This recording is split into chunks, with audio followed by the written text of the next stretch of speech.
और फिर मथुरा वृंदावन कैसे छूट जाएगा।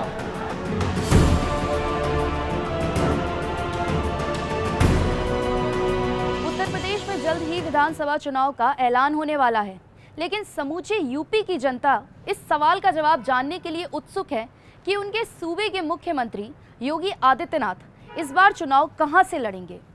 वे देश के इकलौते सन्यासी मुख्यमंत्री हैं, लिहाजा यूपी की जिस भी सीट से चुनाव लड़ेंगे वो देश की सुर्खी तो बनेगी ही, क्योंकि उसके सिर्फ राजनीतिक नहीं बल्कि धार्मिक मायने भी महत्वपूर्ण होंगे।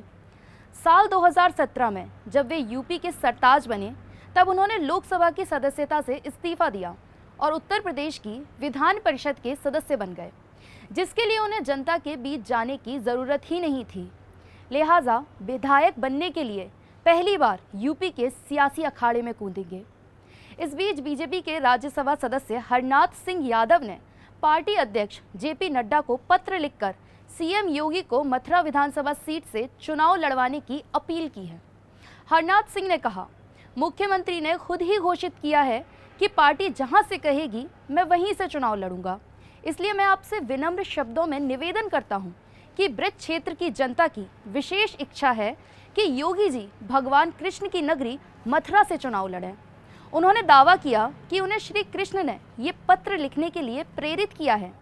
हालांकि योगी आदित्यनाथ ने अभी तक अपना तुरुप का पत्ता नहीं खोला है कि आखिर ये कहां से चुनाव लड़ेंगे।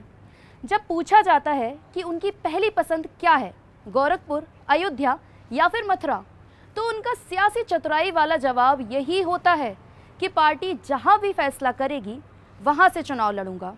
वैसे अगर योगी आदित्यनाथ मथुरा से चुनाव लड़ते हैं तो ये मानना पड़ेगा कि यूपी की सियासत में एक नया मोड़ ले रही है, जहां राजनीति पर धर्म का नियंत्रण और ज़्यादा मजबूत हो जाएगा। बीजेपी के कुछ अंदरूनी सूत्रों की बातों पर अगर भरोसा किया जाए तो योगी को ब्रजभूमि से चुनावी मैदान में उतारकर ये संदेश दिया जाएगा कि अयोध्या का स्वप्न साकार हुआ, अब मथुरा की बारी है। वैसे भी संघ और बीजेपी के एजेंडे पर अयोध्या, काशी और मथुरा आज से नहीं बल्कि सालों से हैं। अगर मथुरा संसदीय क्षेत्र से आने वाली किसी भी सीट पर योगी आदित्यनाथ चुनाव लड़ते हैं तो इसका सीधा संदेश यही होगा कि अयोध्या की तर्ज पर ही अब बीजेपी श्री कृष्ण जन्मभूमि को भी मुक्त करना चाहती है और इसके लिए हर तरह के विकल्प को आजमाने से पीछे नहीं हटेगी। अब ये देखना काफ़ी दिलचस्प होगा कि सीएम श्री राम की जन्मभूमि अयोध्या को चुनेंगे या फिर श्री कृष्ण की जन्मस्थली मथुरा से इस बार अपने राजनीतिक महाभारत का शंखनाद करने वाले हैं, या फिर कुछ और ही होगा।